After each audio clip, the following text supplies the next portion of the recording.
if it's written for me to lose from God, I will lose. And if I do so, I'll make sure I'm straight back in the gym. I'll make sure I get a rematch. And I'll make sure I take somebody out, the guy who's beaten me. And I just feel that I'm going to retire when the time is right, undefeated. And there's not a lot of fighters that's done that. Talking about the undefeated, takes us on perhaps to being undisputed, the undisputed featherweight champion, heavyweight champion, whatever it might be. I mean, in the last couple of hours, Lennox Lewis has been stripped of his WBA title, so he is no longer the undisputed heavyweight champion of the world.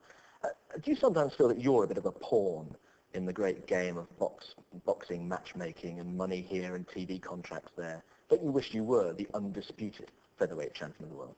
Well, in my heart, I really believe I am the undisputed featherweight champion of the world, and everybody in boxing knows I'm the best featherweight in the world. But you're not on paper. So, no, I'm not on paper, but if you look at it, I've beat every champion that's there nearly.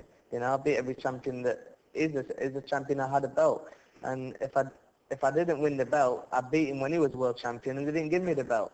So really and truly, I consider myself 5-time champion in the world. But I mean, saying that, as Lennox Lewis calls it, the politics in boxing is unbelievable. But saying that, I believe that Lennox is the best heavyweight, you know, and he's proved it. He's beat Evander Holyfield twice, and I don't see why they took the WBA off him, you know. He's the best heavyweight in the world, and I've always said it from the start. Well, it is the politics, as you say. But talking about the best heavyweights, Muhammad Ali was your great idol, is your great idol. I mean, in the green room earlier on, you were watching a video of an old Muhammad Ali interview with Harry Carpenter. Yeah. When you were 17, 18, looking at a professional career, did you look at the way that Ali had perhaps marketed himself as well, the I am the greatest attitude, and think, he's the man I want to follow? Yeah, I mean, I looked at him. He was one of my biggest idols, and I saw basically a very, very confident, brash young man just making predictions on when he was going to do his opponents. And not that I wanted to go fully that way. I just wanted to be very, very confident. I liked the way he was completely different to every other fighter. And his style, his charisma, and the way he fought was just unique, you know. And today, now, people see him as the greatest. People now, even though then they didn't like him as such, people see him now as a walking, a living legend, and that's what he is. So, you know, it's going to be great one day for people not really appreciating you now. Maybe one day when if you are undefeated, and you do retire, getting the recognition and the credit that you deserve. And one day, as I say in our language, in Arabic, inshallah, God willing, it may happen. It will happen to me. Well, you actually mentioned the Arabic side of your life. I mean, and of course there was a time 20-odd years ago when they said that Ali was probably, with the possible exception of the Pope, the most recognized person on earth, and you could have dropped him anywhere on the planet, and people could have said, Muhammad Ali.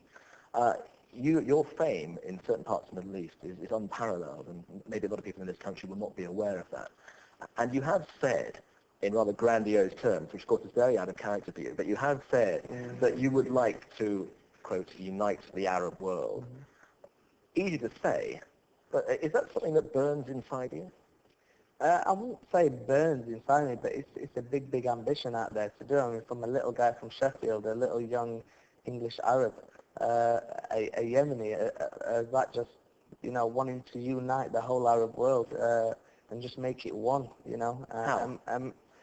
I don't know, you know, I mean, I get to meet a lot of royalty in the whole of the Middle East, and I've been invited to meet a lot of royalty and presidents and stuff like that. So I don't see one day having a few words with all them guys and meeting up with them and having a quick chat and, you know, having a cup of tea now, you know. I'm just saying, you never know. Getting some of them though in the ring and knocking 6 bells at them and saying that's torture. I mean, you can't. Yeah.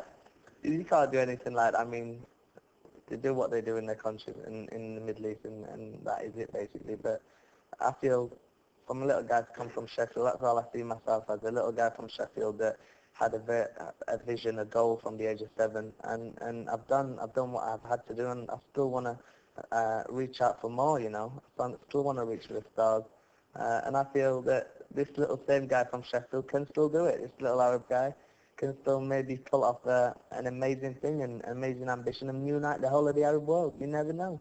So boxing is sort of like the aperitif for the main course when you take over the world. I mean, obviously boxing's my life at this moment in time. I mean, I'm not even thinking about retiring. I'm in the prime of my life, the peak of my life, and I feel that the future is bright. The future is orange. Part of the studio, it certainly is actually. Last question for the moment. Are you the best pound for pound fighter in the world? Um, I think I'm one of them. Hang on, this is modesty coming out here now. Come on. I think I'm basically one of them. I mean, there's great fighters out there in boxing that need credit, and there's great fighters out there that think that they're the best. I just think I'm up in the top whatever, top 3, top 1. You know? Yeah. So when Henry Cooper says you're a cocky so-and-so, you say yes, but I'm the best. No, not really. I mean, Henry Cooper, you know, that's his opinion. His opinion stands alone. I mean, I can see that the fact that he watches me and earns the amount of money that I'm earning in him in his days didn't do that, and maybe a little bit envy there. But saying that, Henry's a great guy. I did an advert with him, as you seen, the pizza advert, and we got on great. So we made our differences up, and we were all right.